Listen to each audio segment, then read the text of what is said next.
pitching tonight. Terry, one of the things in the last couple of weeks has been your bullpen. And can you talk a little bit, not only what Poinell's done, but what some of those other guys in those key roles have done? Well, first of all, if you look at what our starting pitching has done, kind of somewhat explains why our bullpen has, raised their job, because you're coming in facing one guy sometimes, or get maybe two guys, and then somebody else is in the game because we're so deep in the game. So I still credit the fact that when you can just match up a guy, one pitcher for one hitter, your success rate's going to soar. When they got to go out there for 2 innings, 2 nights in a row, or 2 innings tonight and an inning and a third tomorrow, they're going to get overexposed, and they're going to get that's not what they're for. And I think, again, I credit the fact that our guys are pitching so deep into games. Terry, the fact that you've had so much roster turnover so far this season, just a couple months, first of all, how do you kind of deal with that as a manager? And secondly, does it help you, your background as a minor league coordinator, just dealing with so much change and so much turnover?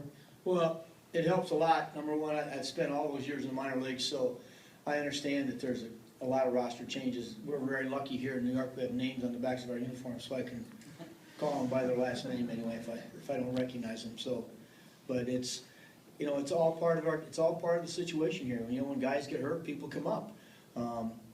The fact that I was the field coordinator here helps me because I know these guys and I've seen them play. I haven't seen them play in a couple of years maybe, but I do know the kind of players they are. I'm in constant conversation with the managers at the upper levels and know what's going on. But, I don't get caught up. I really don't. I learned a long time ago. My first started in managing the major leagues. You start worrying about the guys that aren't here, you're going to get beat because the guys that are here is the only thing that matters. And that's why, obviously, I answer a lot of questions on a daily basis about the guys in Florida. I got news for you, I don't know that much about them. That's why people are down there running those programs, getting them ready. And when I talk to them, and they say, look, he's doing this, and I realize from my background that it's still going to be another week to 2 weeks, call me when they get close. But I got 25 guys I got to worry about right now. We got in at 5:30 this morning. I got to make sure 25 guys have a little coffee in them tonight before we get out there. So. Terry, do you ever have an experience like this with 3 time zones in 3 days? Coaching, instructor level, anything like this? No, this is a first. This is a first. And I'm going to tell you, those of you who were in Atlanta, came to Atlanta for that 5 games in 4 days in that heat, in those conditions, and then to go right from there to Philadelphia, and you got to salute the job these guys have done. They go to Colorado. Ron can tell you, he was on the trip with us. We're at 3 o'clock in the morning in every town to get up to play the next day, and it sounds like it's easy. It's not. It's wear and tear, and that's why our guys some of them are beat up, and some of them are, stinking, basically just tired. So, but I've never done what I experienced yesterday. And then to get in this morning, we had a plane issue last night. We got in, guys, we arrived here at 4:30. By the time you get your bags and get to your house, it's 5:30, 6 o'clock in the morning, and you're going to be asked to be back to play the Washington Nationals. It's a lot to ask of anybody. So, I'll tell you one thing, they play hard, they don't make excuses, and it might be due to the fact that we got a lot of young guys here trying to make an impact. Considering all that, you happy to send Harvey ahead? Yeah, I don't even know what time he got here, because we tried to send Hefner ahead too, and we looked up after the game was over, he was back. The plane got delayed longer than it would have been for us to take him, so he went with us. But yeah, I'm glad we sent Harvey ahead, and Dylan G. There's a number of guys that we're more concerned about the state of guys tomorrow than we really are tonight. Terry, can you talk a little bit about the impact Eric has had on you guys, and now that what kind of impact you think it'll have for him now that he's back playing at home, either positive or possible distractions for a guy who's close to home? Well, he's made a huge impact with us.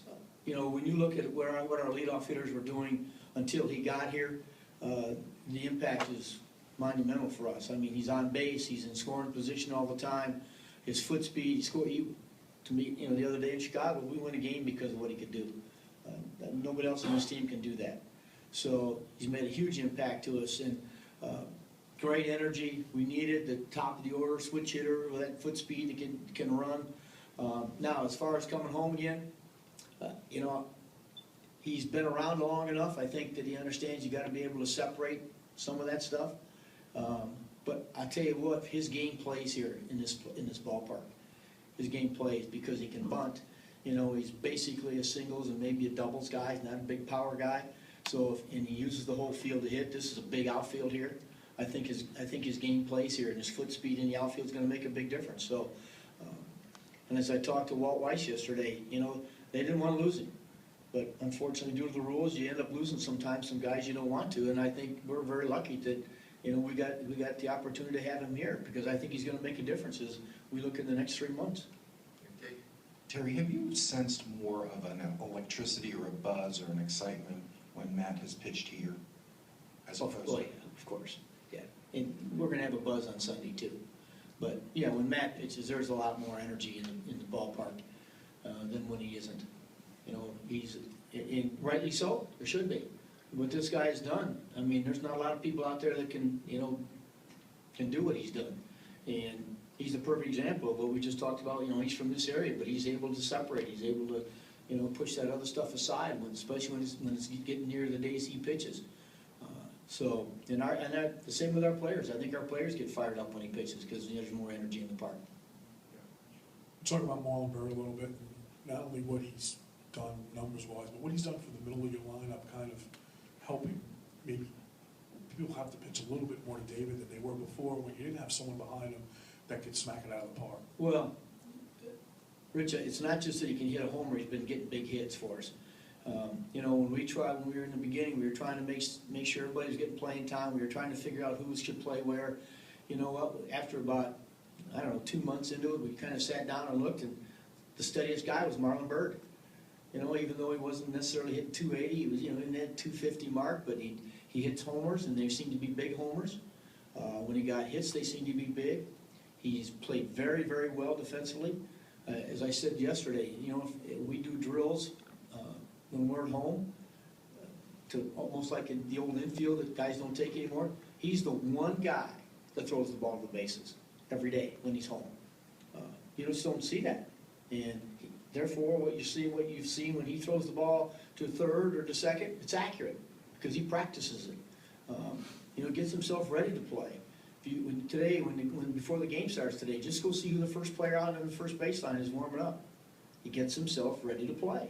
And so he's made a huge impact. And you can't, again, you tell young players, you know, you tell them to watch David, or you tell them, hey, look, pick a veteran out here, you know, a guy who's been around and watch what they do. Watch what Marlon Byrd does. It's, you know, that's why you have veterans on your team.